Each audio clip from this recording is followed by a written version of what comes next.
উদ্বিগ্ন গ্রাহকদের অনেকেই এক ব্যাংক থেকে টাকা তুলে অন্য ব্যাংকে জমা করছেন। কে চাইবে নিজের কষ্টের জমানো টাকা বেহাত হোক?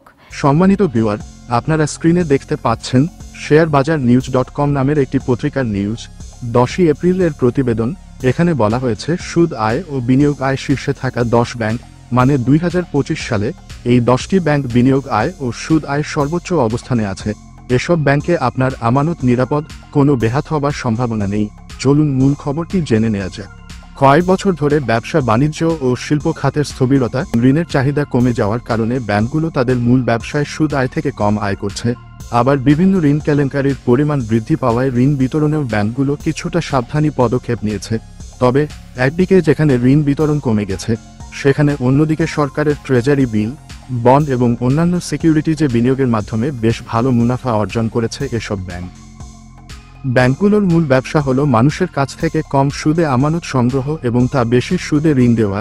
তবে গত কয়েক বছরে বাংলাদেশের অর্থনীতির অবস্থা এবং ব্যবসা বাণিজ্যের স্থবিরতা, ঋণের চাহিদা কমে যাওয়ার কারণে সুদ আয়ের প্রবৃদ্ধি কমেছে। এই কারণে ব্যাংকগুলো সরকারি সিকিউরিটিজ, ট্রেজারি বন্ড এবং শেয়ারবাজারে বিনিয়োগ বৃদ্ধি করে আয়ের পরিমাণ বাড়িয়েছে। সেই সঙ্গে উচ্চ সুদের হারে বিনিয়োগ থেকে কিছু ব্যাংক অত্যধিক মুনাফা অর্জন করেছে। ব্র্যাক ব্যাংক বাংলাদেশের শীর্ষস্থানীয় ব্যাংকগুলোর মধ্যে একটি। গত বছরের প্রথম 9 মাসে 1965 কোটি টাকা বিনিয়োগ আয় করেছে।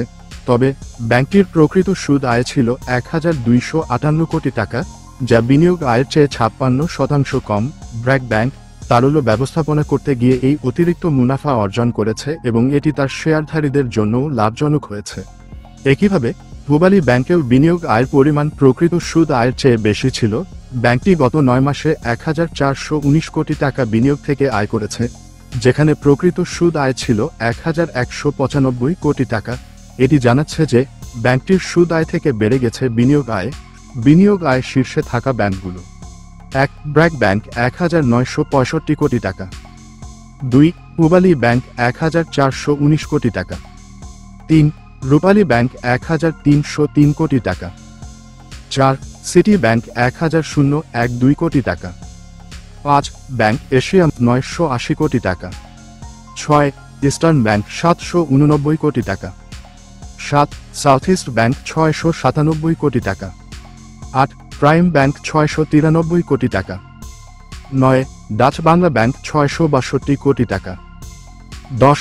মিউচুয়াল ট্রাস্ট ব্যাংক 655 কোটি টাকা। এছাড়া রূপালী ব্যাংক যেমন জানিয়েছে, তার প্রকৃত সুদ আয় ছিল ঋণাত্মক। আমানতকারীদের কাছ থেকে বেশি সুদ পরিশোধ করতে হয়েছে, তাই ব্যাংকটি ট্রেজারি বিল বন্ডে বিনিয়োগ করে এই ঘাটতি মেটানোর চেষ্টা করেছে। সুদ আয় শীর্ষ ব্যাংকগুলো: 1. ইসলামী ব্যাংক 9438 কোটি টাকা। 2. ডাচ বাংলা ব্যাংক 2957 কোটি টাকা। 3. ইউনাইটেড কমার্শিয়াল ব্যাংক ইউসিবি 1000 কোটি টাকার বেশি। 4. ব্র্যাক ব্যাংক 1000 কোটি টাকার বেশি। 5. পূবালী ব্যাংক 1000 কোটি টাকার বেশি। 6. সিটি ব্যাংক 1000 কোটি টাকার বেশি। এছাড়া Al Arafah Islami bank, first security ইসলামী ব্যাংক, উত্তরা ব্যাংক এবং শাহজালাল ইসলামী ব্যাংক এসব ব্যাংকগুলোর মধ্যে উল্লেখযোগ্য ব্যাংক যেগুলো প্রকৃত সুদ আয় থেকে 1000 কোটি টাকা উপার্জন করেছে।